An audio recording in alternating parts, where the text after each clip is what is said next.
Perfect obedience. பெரியவங்க பேச்ச கேளுன்னு யதார்த்தமா எல்லா வீட்லயும் ஒரு அட்வைஸ் பண்ணுவாங்க. பெரியவங்க சொன்னா கேட்கணும். பெரியவங்க சொல்ற நல்லதை கேட்கணும்னு இந்த டயலாகை நீங்க மாத்தி பேசுங்க. பெரியவங்க சொல்ற எல்லாத்தையுமே கேட்க ஆரம்பிச்சா இங்க நடக்கிற கூத்து எல்லா இடத்துலயும் நடக்க ஆரம்பிச்சிடும். சோ பசங்களுக்கு இன்னும் தெளிவா நல்லதை மட்டும் கேட்டுக்கோ. எவனா இருந்தாலும் சரி, அவன் கெட்டது சொல்றானா உடனே ஓடியாந்து அப்பா அம்மாட்ட சொல்லணும்னு சொல்லி வளர்க்கணும். அது மட்டும் இல்லாம இப்ப நாம பார்க்க போற இந்த கதை உண்மை நிகழ்வுகளை மையமா வச்சு எடுக்கப்பட்ட படம்ங்கிறத ஞாபகம் வச்சுக்கோங்க. நாம பார்க்க போற கஷ்ட நஷ்டம் இல்ல, நிஜத்துல யாரோ ஒருத்தன் இந்த மாதிரி கஷ்டத்தை நஷ்டத்தை அனுபவிச்சிருக்கிறான், வேதனைப்பட்டிருக்கிறான் அப்படிங்கறத நீங்க புரிஞ்சுக்கிட்டு படம் பார்க்கணும். அப்பதான் இந்த படத்துல சொல்ல வர்ற அந்த வலியை நம்மளால உணர முடியும். 2014 பெர்ஃபெக்ட் ஒபீடியன்ஸ்னு மெக்சிகன் மொழியில ரிலீஸ் ஆன ஒரு மெக்சிகன் டிராமா படத்தை தான் இன்னைக்கு நாம பார்க்க போறோம். ரொம்ப வேகமா 20 நிமிஷத்துக்குள்ள முடிக்க பாக்குறேன். இந்த படத்தோட ஸ்டார்டிங் சீனிலேயே ஒரு பெரிய அதிகாரத்துல இருக்கிற ஒருத்தர், கிறிஸ்துவ மதத்துல ஒருத்தர் இன்னொரு பெரியவருக்கு, நம்ம படத்துல பாதிரியார்னு அடுத்து கூப்பிட போறேன், அந்த பாதிரியார் வயசாகி இப்படி சாகுற வயசுல அவருக்கு ஒரு நோட்டீஸ் கொடுக்கப்படுது. அதுல நீங்க சேவகம் பண்ணது போதும், ரிட்டையர் ஆயிருங்கன்னு ஒரு நோட்டீஸ் கொடுக்குறாங்க. அதை பார்த்துட்டு அந்த பெரியவர் ஒரு மாதிரி வருத்தமாயிடுறார். அமைதியா ரிட்டையர் ஆகி ரிட்டையர்மெண்ட் லைஃபுக்கு போயிடலாமேன்னு அவர் வெளியில வரார். இவரோட பிளாஷ்பேக் ஸ்டோரியை தான் இந்த படத்துல பார்க்க போறோம். அதே மாதிரி இவருக்கு எதிராக யாரோ ஒருத்தங்க கம்ப்ளைண்ட் கொடுத்திருக்கான். அந்த கம்ப்ளைண்ட்ல தான் இந்த பெரியவர், இந்த பாதிரியார் பண்ண புட்டுநட்டெல்லாம் வெளியில வந்திருக்குது.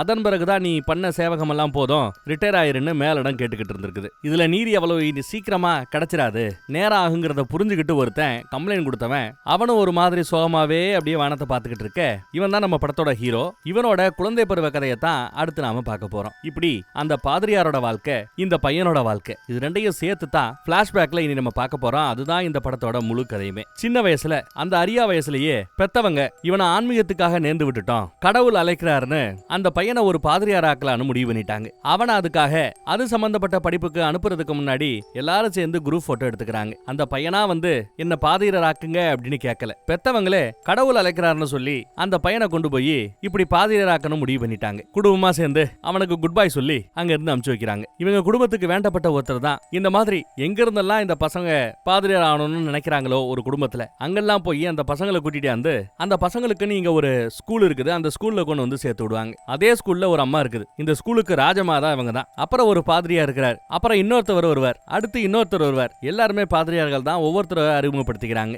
அங்க இருக்கிற சீனியர்ஸும் வாங்க தம்பிகளா உங்களுக்கு இடத்த காட்டுறோன்னு உள்ள கூட்டு வருவானுங்க.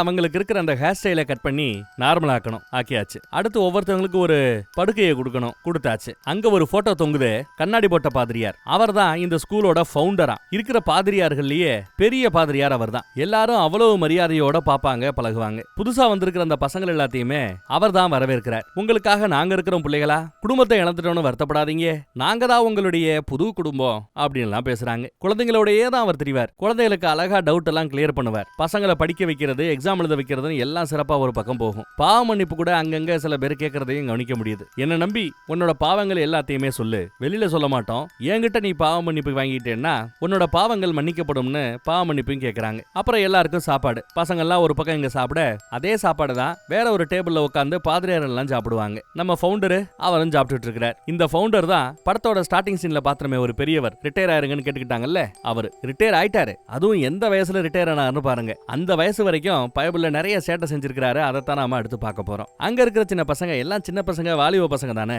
அங்க சேவை பண்ணிக்கிட்டு இருக்கிற சில லேடிஸ் எல்லாம் பார்த்து கமெண்ட் அடிச்சுக்கிட்டு சிரிச்சுக்கிட்டு இருப்பானுங்க. ராத்திரி இவன் தூங்கிட்டு இருக்கும் போது ஏதோ சத்தம் கேட்டு முழிப்பான் நம்ம ஹீரோ. பக்கத்து பெட்ல ஆல்பர்ட்னு ஒருத்தவன் படுத்திருப்பான். அவனை ஒரு பாதிரியார் வந்து வா ஃபவுண்டர் கூப்பிடுறாருன்னு அவனை கூப்பிட, அவன் பழக்கப்பட்ட மாதிரி விருட்டுன்னு அங்க இருந்து கிளம்பி கூட போறான். அடுத்த நாள் காலையில விடியுது. ரோந்து பணியில நம்ம ஃபவுண்டர் போயிட்டு வந்துகிட்டு இருப்பார். எந்த பக்கம்? பாத்ரூம் பக்கம். பசங்க குளிக்கிற ஏரியா பக்கம் தான் அதிகமா தெரியுறாரு. அங்க ஏதோ கேள்வி கேட்க கரெக்டா நம்ம பையா பதில் சொல்லுவான். அதை பிடிக்காத சீனியர் பசங்கள்லாம் அவனை நக்கல் பண்ணி, ராகிங் பண்ணி, அவனை தரன்னு இழுத்து கொண்டு போய் பிளே ஏரியால வச்சு டார்ச்சர் பண்ணுவானுங்க. இவங்க பண்ற டார்ச்சரை தாங்கிக்க முடியாம ஒரு மாதிரி வருத்தப்பட்டுக்கிட்டு இருப்பான். அதே சமயம் மேல ஒருத்தர் அதை பார்த்துவிட்டு எல்லாரையும் சத்தம் போட்டு அங்க இருந்து போக சொல்லிடுறாரு. சொல்லிட்டு அவனை பார்த்துட்டு, நீ இவ்வளவு கோழைத்தனமா இருந்தேன்னா அவங்க உன்னை பயன்படுத்தத்தான் செய்வாங்க, யாருக்காகவும் நீ இந்த மாதிரி கோழைத்தனமா இருக்க கூடாது அப்படி இப்படின்னு அட்வைஸ போட்டா அவன் கண்ணை பார்த்தே பேச மாட்டான், குனிஞ்சுக்கிட்டு இருப்பான். என்ன பார்த்து பேசு, கண்ணை பார்த்து பேசுன்னு அட்வைஸ போடுவார். நீ ரொம்ப இப்படி பயந்தாப்லயே இருந்தேன்னா அவங்க ஏறி மிதிக்கத்தான் செய்வாங்க, எக்காரணத்தை கொண்டு பயப்படக்கூடாது, தைரியத்தோட அவங்களை ஃபேஸ் பண்ணணும், புரியுதா அப்படின்னு கத்துவாரு. எஸ் ஃபாதர்னு மாப்ள. இல்ல சத்தம் பத்தாது, சத்தமான்னுவான். எஸ் ஃபாதர்னுவாரு. பத்தல சத்தமான்னுவாரு. அவன் அழுக வரும். எஸ் ஃபாதர்னு அழுதுகிட்டே சொல்லுவான். அழுகாதரா, சத்தமாடா மடன்னு கத்த விடுவாரு. அவனும் கத்துவான் பாருங்க, கண்ணுல இருந்து அப்படியே கண்ணீரா ஊத்தும். ஏற்கனவே அவங்க பண்ண டார்ச்சர் பத்தாதுன்னு இவரு கேட்கல, சத்தமானு இன்னும் டார்ச்சர் பண்றாரு. கூடவே டயலாக் வேலை. என்ன டயலாக்? ஜீசஸுக்கு இல்லாத கஷ்டமா? அவர் பயந்திருந்தா அவர் கடவுளின் பிள்ளைங்கிறத அவரால் நிரூபிச்சிருக்க முடியுமா? தைரியமா இருக்கணும்னு அட்வைஸ் போட்டு அனுப்பிச்சு வைக்கிறாப்ல. இந்த பையன் ராத்திரி ஃபுல்லா தூக்கம் இல்லாம கஷ்டப்படுவான். தான் அம்மா கூட தான் குடும்பத்தோட எவ்வளவு சந்தோஷமா இருந்தாங்க அதெல்லாம் நினைச்சு பாக்குறாப்ல. பார்த்தா ராத்திரி மறுபடியும் ஒருத்தர் வர்றாரு. நம்ம ஆல்பர்ட்டை மட்டும் சத்தம் போடாம அங்க இருந்து கூட்டு போறாரு நைசா. அடுத்து பாருங்க, எதுக்கு கூட்டு போறாப்லன்னா ஃபவுண்டர் கூட்டு விட்டாருன்னு சொல்லி தான் கூட்டு போறாப்ல. அடுத்த நாள் தான் நம்ம ஃபவுண்டர் புதுசா வந்திருக்கிற அந்த சின்ன பசங்களை வரவேற்கிறது வழக்கம். அதுவும் எப்படி வரவேற்பாங்க தெரியுமா? அந்த சின்ன பசங்களோட காலுக்கு பாதாபிஷேகம் பண்ணுவாங்க. காலில் தண்ணி ஊத்தி அழகா காலை தொடச்சு விட்டு காலுக்கு முத்தம் கொடுப்பாரு. ஃபவுண்டரா ஒவ்வொரு பசங்களுக்கும் இதை செஞ்சுக்கிட்டே வருவார். அப்படி செஞ்சுட்டு வரும்போது நம்ம ஹீரோவும் அங்கதான் இருக்கிறான். அவனோட காலையும் அழகா கழுவி தொடச்சு முத்தம் கொடுப்பார். அப்போ ஒரு பார்வை பார்ப்பார். இதே மாதிரி இதுக்கு முன்னாடி நம்ம ஆல்பர்ட்டோவையும் பார்த்திருப்பார். அடுத்து நம்ம வேலை பார்க்கிறார். அடுத்து பசங்க எல்லாம் ஒன்னா உட்காந்து விளையாண்டுகிட்டு இருப்பாங்க. அங்க சில சீனியர் பசங்க அங்க இருக்கிற பொண்ணுங்களை பார்த்து சைட் அடிச்சு திரிவானுங்க. சும்மா ஜோக் அடிக்கிறது, பொண்ணுங்களை பத்தி பேசுறது, இப்படி விடல பசங்க எல்லாம் கொஞ்சம் சேட்டை பண்ணிக்கிட்டு தான் இருப்பாங்க. ஃபவுண்டர் மட்டும் இல்லாம அங்க பாடம் சொல்லி கொடுத்துக்கிட்டு இருக்கிற ஒரு வாத்தியார், அவரும் பாத்ரூம் பக்கம் தான் அதிகமா சூப்பர்வைசிங் வேலையை பார்த்துக்கிட்டு இருக்கிறார். அவர் போக நம்ம ஃபவுண்டர், அவரும் சூப்பர்வைசிங் வேலையை பாத்ரூம்ல தான் அதிகமா பார்ப்பாரு பசங்க எல்லாம் குளிச்சுக்கிட்டு இருக்கும்போது. அதுலயும் குறிப்பா நம்ம ஹீரோவை அங்கதான் பாக்குறாரு. அடுத்து படிக்கும் போதும் ஒரு பார்வை பாக்குறாரு. அடுத்து நம்ம பையன் விளையாடும் போது அழகா கோல் அடிப்பான். எல்லாரும் அவனை தூக்கி வச்சு கொண்டாடுவாங்க. அதையும் பாக்குறாரு. அப்புறம் எல்லாரையும் பாராட்டுவாரு. யார் இதுல கோல் போட்டது அப்படின்னு கேட்க நம்ம பையன் வந்து நிப்பான். சூப்பர், வெரி குட், வாழ்த்துக்கள்னு பாராட்டுவாரு. வம்புக்குனே நம்ம பையல. அப்புறம் பார்த்தா ஒரு சின்ன பாதிரியார் வந்து, பாரு, இருக்கிறதுலயே பெரிய சேவகம் இந்த மாதிரி பெரிய மனுஷங்களுக்கு சேவகம் பண்றதுதான். அதுலயும் நம்ம ஃபவுண்டர் எவ்வளவு பெரிய ஆள் தெரியுமா? அவர் நீதான் வேணும்னு உன்ன சேவகத்துக்காக கூப்பிட்டுருக்காரு. அவரோட அரண்மனையிலேயே போய் தங்கி அவருக்காக நீ சேவகம் பண்ணலாம். இது ஒரு நல்ல வாய்ப்பு. கடவுளுக்கு செய்யறதா நினைச்சுக்கிட்டு செய்யன்னு சொல்லி அனுப்பிச்சு வைக்கிறாங்க. அவனும் கார்ல ஏறி புலம்புவான். அதே சமயம் இந்த பக்கம் நம்ம ஆல்பர்ட்டோ அதையெல்லாம் சோகமா பாத்துக்கிட்டு இருக்கிறான். காரு கிளம்பி போயிட்டே இருக்குது. இந்த பையன் வருவான்னு சொல்லி காத்துக்கிட்டு இருக்கிறாரு. அந்த பக்கம் நம்ம ஃபவுண்டர் வந்துட்டியா, வா வா, இதான் உன் வீடு மாதிரி, நீ தங்க வேண்டிய இடத்த காட்டுறேன்னு மேல கொண்டு வந்து காட்டாரு. பெரிய இடமா இருக்குது. இங்கதான் நீ தங்க போற. என்ன நீ தெரிஞ்சுக்க வேண்டியது என்னன்னா, பெரியவங்க சொல்றது எதுவா இருந்தாலும் காது கொடுத்து கேட்கணும், அதன்படி நடந்துக்கணும், ஒபீடியன்ட்டா இருக்கணும், ஒழுக்கத்தோட இருக்கணும், சொல்வதை செய்யணும். இப்படி எல்லாம் அட்வைஸ் போட்டுக்கிட்டு இருக்கிறார். இவனும் ஓகே ஃபாதர் சொல்லிட்டு இருக்கிறான். அங்க வச்சு உங்க அப்பா அம்மா உனக்கு வச்ச பேர் என்னன்னு கேக்குறாரு. பேரை சொல்றான். இனிமே அது உனக்கு பேர் இல்ல, உனக்கு வேற ஒரு பேர் வைக்கிறேன்னு இவருக்கு பிடிச்ச ஒரு பேரை வைக்கிறாப்ல. அங்கேயே வச்சு அவனுக்கு புது பேரை சூட்டி நாமெல்லாம் விட்டு சடங்கு பண்றாரு. சரி போய் படுத்துக்கங்கறாப்ல. காலையில எந்திரிச்சதுமே முத வேலையா ஃபவுண்டருக்கு அவரோட படுக்கைக்கே போய் டீ காஃபி இதெல்லாம் கொண்டு போய் வைக்கிறது இவன் தான் வேலை, இவனோட முதல் வேலை. அப்புறம் அவனை கூட்டிட்டு எல்லா இடத்துக்கும் போவாரு, வருவாரு, சுத்துவாரு. அப்புறம் படிப்புக்குன்னு கொண்டு வந்து இறக்கி விட்டுருவாரு. இது வரைக்கும் ஹாஸ்டல்ல தங்கிட்டு இருந்தவன் இப்போ அவரோட வீட்லயே போய் தங்குறான். அவருக்கு சேவகம் செய்யறான். அவ்வளவுதான் வித்தியாசம். இங்க பசங்க சில பேர் சிகரெட் அடிக்கிறது, பொண்ணுங்களை பத்தி கமெண்ட் பண்றது, ஒரு மேகசின் புக் அறகுறையா இருக்கும் அந்த புக்கை பாக்குறது, இப்படி சேட்டை பண்ணிக்கிட்டு இருப்பாங்க. இதையெல்லாம் அந்த பக்கத்துல இருந்து நம்ம ஃபவுண்டர் நோட் பண்ணிட்டாப்ல. சிரிக்கிறார். ஆனா அந்த பையனை கூப்பிட்டு அவங்க யாரு என்ன பேசினாங்க, எவன் சிகரெட் அடிச்சான், எவன் அந்த மேகசின் புக்கை பார்த்தான், எவன் என்ன சொன்னான்னு எல்லாத்தையும் கேட்டு தெரிஞ்சுக்கிறார். இதையெல்லாம் சொல்லணும், தனக்கு ஒரு ஸ்பை மாதிரி இருக்கணும்னு சொல்லி வச்சிட்டார். அவன் மூலமா யாரு என்ன பண்ணான்னு தெரிஞ்சுக்கிட்டு இந்த மேகசினை பார்த்த பசங்க எல்லாத்தையும் கூப்பிட்டு, இதா பாவம் பண்ணியா சொல்றா, மன்னிக்கிறேன்டா அப்படின்னு ஒரு பாதிரியாரை விட்டு பேச விடுறாங்க. அவனும் ஆமா பாதிரியார், பண்ணேன் பாதிரியாருங்கிறான். தம்பி அப்படி எல்லாம் பண்ணக்கூடாது தம்பி, நம்ம எல்லாம் ஒழுக்க பத்தமா இருக்கணும். ஆமா, அந்த மாதிரி செய்யும் போது நீ யார நினைச்சுப்ப, பசங்களை நினைச்சுப்பியா இல்ல பொண்ணுங்களை நினைச்சுப்பியான்னு அவர் கேட்கிறார். அவன் பொண்ணுங்களை சொன்னதும் இவர் அப்செட் ஆயிடுறாரு. பசங்கன்னு சொன்னா இவரு குஜாலாவார் போல தெரியுது. அடுத்து அவங்கள ஒருத்தன நம்ம ஆல்பர்ட் இருப்பான். நேத்து இந்த தம் அடிச்சது கமெண்ட் பண்ணதெல்லாம் இவன் தான். அசிங்கமா இல்ல, அவமானமா இல்ல, வாடா ட்ரெஸ்ஸ கலட்டுறான்னு ஜட்டியோட நிக்க வச்சு அசிங்கப்படுத்துறாரு. அங்க கமெண்ட் பண்ணவங்க, சிகரெட் அடிச்சவங்க எல்லாரையும் திட்டி தீக்கிறார். எல்லா பேரும் கண்கலங்கி போய் அப்படியே ஒரு மாதிரியா நிப்பானுங்க. ஆல்பர்ட்டோ அவமானப்பட்டு நிக்க அவன் முன்னாடியே இந்த பையனை உட்கார வச்சு அவங்க கிட்ட வெரி குட், இப்படித்தான் இருக்கணும், இவங்கள மாதிரி தப்பு பண்ணாம கரெக்டா இருக்கணும் அப்படி இப்படின்னு அட்வைஸ் போட்டுட்டு இருக்கிறார்.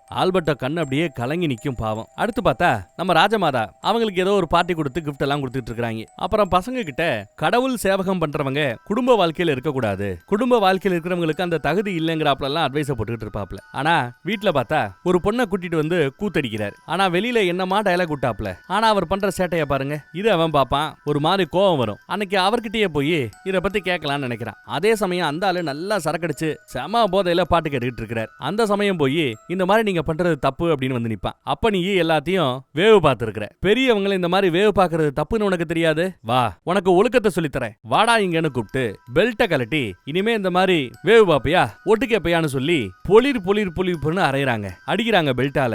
அந்த பையன் அழுகுறான். இனிமே பண்ண மாட்டேன் ஃபாதர், இனிமே பண்ண மாட்டேன் ஃபாதர்னு அழுகுறான். மன்னிச்சிருங்கன்னு மன்னிப்பு கேட்கிறான். தூக்கி தூக்க வர வரைக்கும் கை வலிக்கிற வரைக்கும் அடிச்சு போட்டு அப்புறம் ரூமுக்கு போடா அப்படின்னு விரட்டி விட்டார். இவன் அழுதுகிட்டே நடக்க முடியாம கஷ்டப்பட்டு நடந்து போவான். அடுத்த நாள் இதெல்லாம் தாங்கிக்க முடியாம பேசாம விழுந்துடலாமான்னு முடிவு பண்ணி மேல ஏறிட்டான். விழப்போற சமயம் நல்ல வேலை இவர் போய் பார்த்து ஒரு வழியா பிடிச்சிட்டாரு. இனிமே அப்படி எல்லாம் பண்ணாருன்னு அட்வைஸ் பண்ணிருப்பாரு போல தெரியுது. இங்க பாரு, உன்னை நான் இனிமே அடிக்க மாட்டேன். நீயும் நான் எதிர்பார்க்கறத மட்டும் செஞ்சுக்கிட்டு இருந்தேன்னா நீயும் சந்தோஷமா இருக்கலாம், நானும் சந்தோஷமா இருக்கலாம். அடிக்க மாட்டேன்டா இனிமே அப்படிங்கிறாரு. இவனும் சரின்னு காஃபியை வச்சுட்டு கிளம்பிட்டான். விளையாட கூப்பிட்டா கூட இவன் விளையாட போறது இல்ல. கோலெல்லாம் சூப்பரா போடுறவன், ஆனா விளையாட போக மாட்டேங்கிறான், தனிமையில இருக்கிறான். அந்த பக்கம் அவர் இன்னும் அடுத்த லெவலுக்கு போறார். போதை ஊசியை குத்திக்கிட்டு போதை ஏறி போய் கிடக்கிறார். ஐயோப்பா மெனு போர்வை எல்லாம் போத்தி விட்டு அங்கேயே படுக்க வைக்கிறான். திடீர்னு பார்த்தா அவருக்கு பயங்கரமான வலி. என்னால வலியை தாங்க முடியலன்னு துடிக்கிறாப்ல. நான் சொன்னேன்னு ஃபாதர் லோமேலி இங்க வர சொல்லு, கூடவே ஆல்பர்ட்டை கூட்ட வர சொல்லுங்கிறாப்ல. சரின்னு இவனும் போய் அந்த பாதிரியாரை கூப்பிடுறாப்ல. அந்த ஃபாதரை கூடவே ஆல்பர்ட்டும் வரான். டே ஆல்பர்ட், முடியலடா, என்னால வலி தாங்க முடியலடா,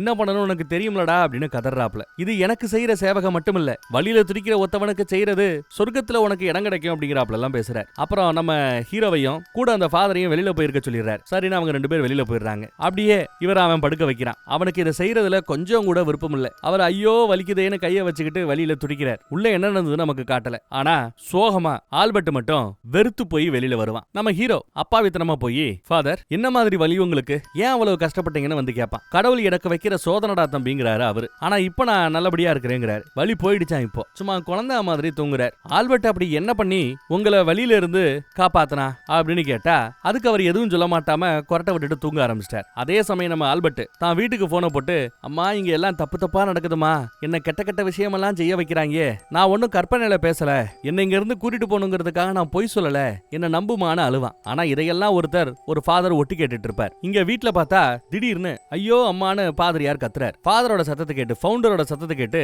இவன் ஓடியாருவான். கீழே ஓடியாந்து என்னன்னு கேட்டா அதே வலி மறுபடியும் எனக்கு வந்துருச்சு, இந்த வழியில இருந்து எனக்கு விமோசனத்தை கொடுக்க மாட்டியா, ஆல்பர்ட் தொட்டா மட்டும்தான் குணமாகும் இல்ல, நீ தொட்டாலும் குணமாகும் அப்படிங்கிறாப்ல. நான் வேணா உங்களுக்கு டீ போட்டு கொடுக்கட்டுமான்னு அப்பாவித்தனமா அவன் கேட்கறான். வேண்டாம் மைசன் வேண்டாம், உட்காருன்னு பக்கத்துல உட்கார வைக்கிற. எனக்கு ஆண்டவர் வைக்கிற சோதனை இது. தனக்கு சிறுநீர் பெற அந்த குழாயோட அளவை ரொம்ப சின்னதா ஆண்டவர் படைச்சிட்டாராம். பல டாக்டர்ஸை பார்த்துட்டேன், யாராலும் இதுல குணப்படுத்த முடியாது. உன்ன மாதிரி சின்ன பசங்க மனசு வச்சா மட்டும்தான் எனக்கு இந்த வழியில இருந்து விமோசனம் கொடுக்க முடியும். ஆல்பர்ட் பண்ண உதவிய நீ பண்ண தயாரான்னு கேட்கிறார். இவனும் கண்டிப்பா உதவி பண்றேங்கிறான். Light off பண்ணுங்கிறாரு. அந்த பயலும் சரின்னு லைட் ஆஃப் பண்றான். அவ்வளவுதாங்க, அப்படியே அங்க சீனு கட்டு. காலையில விடிஞ்சு பார்த்தா அவரோட பெட்லயே இவன் படுத்து கிடக்கிறான். இவன் முழிச்சு பார்க்கும்போது ஃபவுண்டர் அங்க இல்ல. ஆனா ஒரு லெட்டர் எழுதி வச்சிருக்காரு. வழக்கமா இவன் தானே காஃபி டீ எல்லாம் போட்டு கொடுப்பான். ஆனா இந்த தடவை அவரு காஃபி டீ எல்லாம் போட்டு கொடுத்து எல்லாம் உனக்காகத்தானே வச்சிருக்காரு. இந்த பக்கம் பார்த்தா நம்ம ஆல்பர்ட் அம்மாவை கூப்பிட்டு இங்க வர வச்சிருக்கான் ஸ்கூல்ல. அம்மா கிட்ட அப்படி நடந்துச்சு இப்படி நடந்துச்சு, என்ன இந்த மாதிரி எல்லாம் பண்ண சொல்றாங்கன்னு அழுகுறான், கண்ணீர் வடிக்கிறான். ஆனா அம்மா இதெல்லாம் நம்பல. ஏன்னா அம்மா இங்க வந்ததுமே இந்த ஃபாதர்ஸ் முந்திக்கிட்டு உங்க பையனுக்கு இங்க படிக்கிறதுக்கே பிடிக்கலையா, இங்க இருந்து ஓடணும்னு எங்கிட்ட கேட்டேன். நாங்க அதெல்லாம் முடியாது, உங்க அம்மா ஓகேன்னு சொன்னாதான் நான் விடுவோம் அப்படின்னு சொல்லிட்டோம். எங்களை பத்தி ஏதாவது ஏட்டுக்கு பட்டியா தப்பா பேசி இங்க இருந்து ஓட பாப்பான், நம்பாதீங்கன்னு சொல்லி வச்சிட்டாங்க போல. அந்த அம்மா நம்பல. என் பிள்ளைக்கு ஒழுக்கத்தை நீங்க தான் சொல்லி கொடுக்கணும்னு அந்த அம்மா சொல்லிட்டு போகுது. அந்த பயலோட நிலைமைய பாருங்க. அப்புறம் ராத்திரி பார்த்தா அந்த பையனோட விரல்ல லைட்டா ஒரு ஊசியை வச்சு குத்தி சில சொட்டு ரத்தத்தை ஒயின்ல கலந்து, நாம ரத்த பந்தத்தால ஒண்ணு சேர்ந்துட்டோம், இனி நமக்குள்ள இருக்கிற இந்த ரகசியம் தேவ ரகசியம், இத பத்தி ஒரு காலமும் நீ யாருக்கிட்டையும் எதுவும் சொல்லக்கூடாது அப்படின்னு தேவனின் பேர்ல சத்தியம் வாங்கிக்கிறார். அவனும் ஜெரின்னு சத்தியம் பண்ணிடுறான். அப்புறம் பாட்டுக்கு டான்ஸ் ஆட அந்த பையனை கொஞ்சம் கொஞ்சமா அவரை யூஸ் பண்ண ஆரம்பிக்கிறார். இந்த பக்கம் நம்ம ஆல்பர்ட் பாவமன்னிப்பு கேட்கிற இடத்துல நாம பண்றது தப்பு இல்லையான்னு ஒரு ஃபாதர் கிட்ட பேசுவான். ஆனா அவரோ சுப்பீரியருக்கு எதிரா இந்த மாதிரி நீ பேசுறதே இவ்வளவு பெரிய பாவம் தெரியுமா, இதை விட பெரிய பாவம் ஒண்ணும் இல்ல, இந்த மாதிரி அபத்தங்களை பேசாத அப்படின்னு வாய அடைக்கிறாப்ல. நம்ம ஹீரோ கிட்ட நீ தான் எனக்கு ஸ்பெஷல்னு சொல்லி ஒரு ஓவியம், ஒரு ஸ்பெஷலான ஓவியம் உனக்காக நான் இதை கொடுக்குறேன்னு கொடுத்துருப்பாப்ல. ஆனா அடுத்த நாள் நம்ம ஆல்பர்ட்டோ அவனோட கபோர்டை திறந்து காட்டும் போது ஆல்பர்ட்டோ கிட்டையும் அதே மாதிரி ஓவியம் இருக்கும். அதை பார்த்ததும் இவ ஒரு மாதிரி மூட் அவுட் ஆகுறான். கார்ல போய்கிட்டு இருக்கும்போது நான் மட்டும்தான் உங்களுக்கு ஸ்பெஷலா இருப்பேன், வேற யாருமே உங்ககிட்ட நம்மள மாதிரி ஸ்பெஷலா இருக்க கூடாது அப்படி இப்படின்னு கத்திடுறான். உனக்கு இன்னும் புரியலையா தம்பி, என்ன நீ மட்டும் சொந்தம் கொண்டாடுறது ரொம்ப தப்பு, நான் எல்லாருக்கும் பொதுவானவன், எல்லாருக்கும் என் மேல உரிமை உண்டு, நம்மளோட வேலை ஆடுகளுக்கு வழிகாட்டுறது தான், அதைத்தான் நான் செஞ்சுக்கிட்டு இருக்கிறேன்னு பயங்கரமா சீனை போடுறார். மறுபடியும் அந்த பையனை கொஞ்சம் கொஞ்சமா தான் விருப்பப்படி அனுபவிக்க ஆரம்பிக்கிறார். விவரம் தெரியாம அந்த பையன் ஏதோ இவரு தான் குடும்பம் நினைச்சிட்டு அவர் போக்குக்கு விட்டுட்டு இருக்கிறான். தனக்கு நடக்கிற அந்த கொடுமைகளே அவனுக்கு புரியல, தெரியல. இப்ப இந்த பையன் இருக்கிற மனநிலை எந்த மனநிலைக்கு மாறிட்டான் அப்படின்னா, தனக்கு எது பிடிக்கும் அப்படிங்கறத மறந்து அவருக்கு எது பிடிக்கும், அவருக்கு இது செஞ்சா பிடிக்குமா, அவருக்கு அது செஞ்சா பிடிக்குமா, அவர் என்ன கேட்டாலும் எஸ் சொல்லணும், எந்த இடத்துலயும் நோ சொல்லிடக்கூடாதுன்னு இப்பேற்பட்ட த பர்ஃபெக்ட் ஒபீடியன்ஸ் சொல்லுவாங்க. இதுதான் அந்த படத்தோட பேருமே கூட. அந்த ஒரு நிலைமைக்கு வந்துட்டான். அவனை ஒரு பீச் பக்கம் கூட்டு போறார். அவன் பீச்ல டவுசரோட ஜாலியா ஓடி ஆடி விளையாண்டுகிட்டு இருப்பான். இவர் ஒரு ஓரமா பாறை மேல சாஞ்சுக்கிட்டு எல்லாத்தையும் பாத்துக்கிட்டு இருந்த மனுஷன் அவனை கூப்பிடுறார். தனக்கு நடக்க போற அநியாயம் புரியாம அவன் பக்கத்துல போய் நிப்பான். துண்டு எடுத்து பாசமா தொடச்சு விடுறாப்ல அப்படியே உடம்ப தொடச்சு விட்டவரு அடுத்து பாஞ்சிட்டார். பார்த்தா வலி தாங்க முடியாம அவன் கண்ணுல அப்படியே கண்ணீரெல்லாம் சொட்டிக்கிட்டு நிக்குது. போதும் போதுங்கிற அளவுக்கு பாஞ்சு இனிமே அவன் தனக்கு தேவையில்லைன்னு முடிவு பண்ணிட்டார். இப்போ தாண்டா நீ பர்ஃபெக்ட் ஒபீடியன்ஸ்ங்கிற அந்த நிலைமைக்கு வந்திருக்கிற, இது ஒரு நல்ல குணம், இதை கடைசி வரைக்கும் வச்சுக்கங்கிறாரு. ஒரு அட்வைஸ போடுறார். இனி நீ ஹாஸ்டல்லே போய் வாழ்ந்துக்கலாங்கிறாப்ல. அமுச்சு வைக்கிறார். மறுபடியும் இங்க இருந்து நல்லபடியா போயிட்டு வான்னு அமுச்சு வைக்கிறார். ஏதோ கட்டி பிடிச்சு நல்லபடியா போயிட்டு வான்னு அவனை அனுப்பி வைக்கும் போது இவருக்கு கண்ணீரே வருது. எப்பா நீ பண்ண கூத்துக்கு உனக்கு கண்ணீர் எல்லாம் வருதா அப்படிங்கிற ரேஞ்சுக்கு இந்த ஆளை பார்க்கும்போது நமக்கு ஆத்திரமா வருது. அடுத்து பார்த்தா அடுத்த பேட்ச் வருது. இன்னும் பச்சை பச்சை பிள்ளைகளா வராங்க. இவர் தானே அந்த ஏரியாவோட ஃபவுண்டரு. அங்க இருக்கிற அந்த பச்சை பிள்ளைகளுக்கெல்லாம் பாதாபிஷேகம் பண்ணி காலை அழகா தண்ணியால சுத்தம் பண்ணி அந்த காலுக்கு முத்தம் கொடுப்பார். அப்படி வரிசையா முத்தம் கொடுத்துட்டு வரும்போது ஒரு பையனை மட்டும் அப்படியே குறுகுறுன்னு பாக்குறார். இதே மாதிரிதான் அன்னைக்கு நம்ம ஹீரோவை பார்த்தாப்ல. நம்ம ஹீரோவோட நிலைமை என்னாச்சுன்னு பார்த்தோம். இதே மாதிரிதான் இதுக்கு முன்னாடி நம்ம ஆல்பர்ட்டை பார்த்தார். ஆல்பர்ட்டோட நிலைமை என்னாச்சுன்னு பார்த்தோம். இப்போ இந்த பச்சை புள்ள மேல பார்வைப்படுது. அப்ப இந்த பச்சை புள்ளைக்கு என்ன நடக்குன்னு பாருங்க. இப்படி இவ்வளவு கூத்து பண்ணவர், அதுவும் இவரு தலைமுடியெல்லாம் கொட்டி அவ்வளவு வயசாகிற அந்த காலம் வரைக்கும் இந்த சேவையை தொடர்ந்து பண்ணிட்டு இருந்திருக்கிறார். இனிமே உன் சேவகம் போதும்னு அப்புறம் தான் இவரை வீட்டுக்கு அனுப்பிச்சிருக்காங்க. அதுவும் நம்ம பையன் வளர்ந்து ஆளாகி தனக்கு நடந்ததுக்கு அவன் ஸ்டெப் எடுத்து தைரியமா தனக்கு நடந்த அந்த கொடுமைகளை வெளியில சொன்ன பிறகு இவர் மேல அந்த ஆக்ஷன் எடுக்கப்பட்டது. இவ்வளவு நேரம் இந்த படத்துல நடந்த விஷயங்களை பார்த்தோம். இப்போ சில உண்மை நிகழ்வுகளை பத்தி நான் எடுத்து சொல்றேன். உண்மையிலேயே இந்த ஃபவுண்டர், இவரோட பேரு மார்ஷியல் மெஷேல் டிகலோடா, மெக்சிகனை சேர்ந்த ஒரு கத்தோலிக்க பிரீஸ்ட். இவர் ராபிட்டோன்னு ஒரு கேரக்டர் பார்த்தோம்ல, அவன் பேரு ஆல்பர்ட்டோன்னு ஒரு கேரக்டர் பார்த்தோம்ல, ஆல்பர்ட்னு சொல்லியிருப்பேன்னு நினைக்கிறேன் கதையில. ஆல்பர்ட்டோ அப்படிங்கறதான் பேரு. அந்த பையனோட உண்மையான பேரு ஜுவான் வாக்கா. 1976 வருஷத்துல அந்த பையனோட 12வது வயசுல இருந்து அவனோட 24 வயசு வரைக்கும் கிட்டத்தட்ட 12 வருஷம் இந்த ஆளு வச்சு செஞ்சிருக்கிறாப்ல. இவன் அந்த பையன் கிட்டத்தட்ட ஒரு 12 பக்க A4 சீட்ல அவர் பண்ண கொடுமைகளை எல்லாத்தையும் எழுதி கம்ப்ளைண்ட் கொடுத்திருக்கான். தன்னை மட்டும் இல்ல, இந்த மாதிரி அந்த ஸ்கூல்ல இருந்த 20க்கும் மேற்பட்ட பசங்க கிட்ட அவர் தப்பா நடந்ததா அந்த பையன் எழுதியிருக்கிறான் ஒரு அறிக்கையாவே. அத ஒரு நல்ல மனுஷன், ஒரு நல்ல பிஷப், ஒரு நல்ல பாதிரியார், பேரு ஜான் ரேமண்ட் மெக்கான், அவர் தான் அந்த அறிக்கையை வாட்டிகனுக்கு அனுப்பி இந்த ஆள் மேல நடவடிக்கை எடுங்கன்னு ஒரு பெரிய உதவி பண்ணவர். சோ இந்த உண்மை கூட வெளிச்சத்துக்கு வரதுக்கு ஒரு ஃபாதரியார் தான் காரணம். எல்லாரையுமே நாம குத்தம் சொல்லிட முடியாது. லெட்டர் கிடைத்து விட்டதுன்னு வாட்டிகன் கிட்ட இருந்து ரிப்ளை வந்திருக்கு. ஆனா அதன் மேல எந்த ஒரு ஆக்ஷன் எடுக்கல. 1978ல வாட்டிகன்ல அடுத்த போப்பு தேர்ந்தெடுக்கப்படுகிறார். ஜான் பால், 2ஆம் ஜான் பால்ங்கிறவரு அடுத்த போப்பாகிறார். மறுபடியும் இந்த பையன் அதே மாதிரி ஒரு லெட்டர் எழுதுறான். லெட்டர் கிடைத்து விட்டதுன்னு பதில் கடிதம் வந்திருக்கு. ஆனா எந்த ஸ்டெப்பும் அடுத்து எடுக்கல. அடுத்து 1989ல கிட்டத்தட்ட 11 வருஷத்துக்கு பிறகு இன்னும் டீடைல்டா பக்கமா எழுதி அனுப்புறான். அதுக்கு ஒன்னும் பெருசா ரெஸ்பான்ஸ் கிடைக்கல. 1997வது வருஷத்துல ஒரு நியூஸ் ரிப்போர்ட்டர் இந்த மாதிரி பாதிக்கப்பட்ட ஒரு 9 பேரோட கதையை எழுதி ரிலீஸ் பண்ணி விட்டாப்ல. நியூஸ்ல பத்திக்கிச்சு. எங்க பார்த்தாலும் காட்டு தீ மாதிரி இதுதான் பேச்சு. நம்ம ஃபவுண்டர் ஸ்பெயின்ல வேலை பார்த்தாரு. அங்க பல பேரை சீண்டி இருக்கிறார். அப்புறம் ரோம்ல வேலை பார்த்திருக்காரு. அவரோட அந்த 1950கள் 40கள் எல்லாம் அப்பயே மனுஷன் சேட்டை செய்ய ஆரம்பிச்சிட்டாரு. அப்புறம் இப்படி பாதிக்கப்பட்டவங்க எல்லாம் ஒன்னு சேர்ந்து 1998வது வருஷம் இவருக்கு எதிரா ஃபார்மலா போலீஸ் ஸ்டேஷன்லயே போய் எஃப்ஐஆர் ஃபைல் பண்றாங்க வாட்டிகன்ல. ஆனா அதுல நடக்க வேண்டிய விசாரணை கூட பெருசா நடத்தப்படாம அப்படியே கடப்புல போடப்பட்டு விட்டது. இது சம்பந்தமா ஒரு அமெரிக்க ரிப்போர்ட்டர் ஏன் விசாரணையை கடப்புல போட்டீங்கன்னு விசாரிக்க போக, நாங்க விசாரிச்சோம், சம்பந்தப்பட்ட அந்த ஃபவுண்டர் தான் மேல வந்திருக்கிற இந்த புகாரெல்லாம் பொய் புகார்னு சொல்லிட்டாரு, விசாரணை பண்ணணும் இன்டர்வியூ பண்ணணும் சொல்லும் போது அதுக்கெல்லாம் மறுப்பு தெரிவித்து விட்டார், நாங்க என்ன பண்றதுன்னுட்டாங்களாம் வாட்டிகனை சேர்ந்தவங்க. அது மட்டும் இல்ல, இவருக்கு ட்ரக் அடிக்ஷன் பிரச்சனை இருந்திருக்குது. அப்புறம் நிறைய பெண்களோடையும் அவருக்கு சவகாசம் உண்டு. அதுல கிட்டத்தட்ட 6 குழந்தைகளை பெத்து போட்டிருக்கிறார். இவ்வளவு கூத்து நடந்த பிறகு 2005வது வருஷம் ஜனவரி மாசத்துல, எப்பா நீ பண்ண சேவை போதும், நீ ரிட்டையர் ஆயிக்கன்னு அப்புறம் தான் வாட்டிகன் நம்ம ஃபவுண்டரை பார்த்து கேட்டிருக்குது. அப்ப போப்பா இருந்தவரு 2ஆம் ஜான் பால் தான். அவர் சாகிறதுக்கு சில நாட்களுக்கு முன்னாடி தான் அவர் எழுதின ஒரு லெட்டர்ல சர்ச்சில் சில அசுத்தங்கள் இருந்தது, அதை சுத்தப்படுத்தி விட்டேன்னு எழுதியிருக்கிறார். அவர் அசுத்தம்னு மீன் பண்ணது இந்த ஃபவுண்டரை தான் பின்னாடி எல்லாரும் பேசிக்கிட்டாங்க. அப்புறம் 2007வது வருஷம், ஒரு வருடத்துக்கு பிறகு இதெல்லாம் நடந்து ஒரு உத்தரவு போடப்படுது. இனிமே உங்களோட சுப்பீரியர்ஸ் யார் மேல யாரையாவது நீங்க குற்றம் சுமத்துவதாக இருந்தா பத்திரிக்கைக்காரங்கிட்ட மீடியா கிட்ட போக கூடாது, சர்ச்சுக்கு உட்பட்டு இங்க தான் நீங்க கம்ப்ளைண்ட் பண்ணணும்னு ஒரு உத்தரவு போட்டிருக்காங்க. என்ன கூத்துன்னு பாத்துக்கங்க. அப்புறம் ஒரு வருஷத்துக்கு பிறகு ஜனவரி 30, 2008 தன்னோட 87வது வயசுல ஃபவுண்டர் இயற்கை மரணம் இறந்து போயிட்டார். சாகர வரை நான் இந்த மாதிரி தப்பு பண்ணிட்டேன் மன்னிச்சுக்கங்கன்னு எந்த ஒரு இடத்துலயும் இவர் கேட்கவே இல்லை. அடுத்து 11 வருஷத்துக்கு பிறகு 2019 டிசம்பர்ல இந்த மாதிரி இன்டர்னல் ஆடிட்டிங் எல்லாம் பண்ணி இந்த மாதிரி சின்ன பசங்க மேல கைய வச்ச கேஸ் மட்டும் டோட்டலா 175 கேஸ் அவங்களுக்கு வந்திருக்குது. அதுவும் 33 பாதிரியார்கள் மேல இந்த மாதிரி கேஸ் வந்திருக்குது. அப்படி 175 கேஸ் கொடுத்தாங்கல்ல, அதுல 60 கேஸ் கொடுத்தவங்க மைனஸ் சின்ன பசங்க. சோ இனியாவது நம்ம பிள்ளைகளை வீட்டுல வளர்க்கும் போது எவன் சொன்னாலும் நல்லது சொல்றானா கேட்டுக்க. அவங்க சொல்றது நல்லது தப்புன்னு உன்னால முடிவெடுக்க முடியலையா, அப்பா அம்மா எங்க கிட்ட வந்து டவுட்ட கேளு, நாங்க கிளியர் பண்றோம்னு பசங்களுக்கு அந்த சுதந்திரத்தை சொல்லி கொடுத்து வளருங்க. அடிக்கிறதுக்கும் திட்டுறதுக்கும் உடனே ஓடாதீங்க. பிள்ளைங்க தப்பு பண்ணா பிள்ளைங்கன்னா தப்பு பண்ணத்தான் செய்யும். எல்லா இடத்துலயும் டப்புன்னு திட்டினீங்க அடிச்சீங்கன்னா குழந்தைங்க அப்புறம் உங்ககிட்ட வந்து என்னாச்சுன்றத சொல்லவே சொல்லாது. குழந்தைங்க ஒரு தடவை ஏதாவது தப்பு பண்ணும்போது டென்ஷன் வரத்தான் செய்யும், கோவம் வரத்தான் செய்யும், பல்ல கடிக்கத்தான் செய்யும். ஆனா அது எல்லாத்தையும் கண்ட்ரோல் பண்ணிக்க கத்துக்கணும். அது உங்களுக்கும் நல்லது, உங்ககிட்ட வளர்ற உங்க குழந்தைகளுக்கும் நல்லது. அப்படி கொஞ்ச நாள் இருந்து பாருங்களேன், குழந்தைங்க ரொம்ப பாசமா உங்ககிட்ட நடந்துக்கும். தன்னை சுத்தி நடக்கிற விஷயங்கள் எல்லாம் உங்ககிட்ட வந்து ஷேர் பண்ணும். குட் டச், பேட் டச் இதையெல்லாம் சொல்லி கொடுங்க.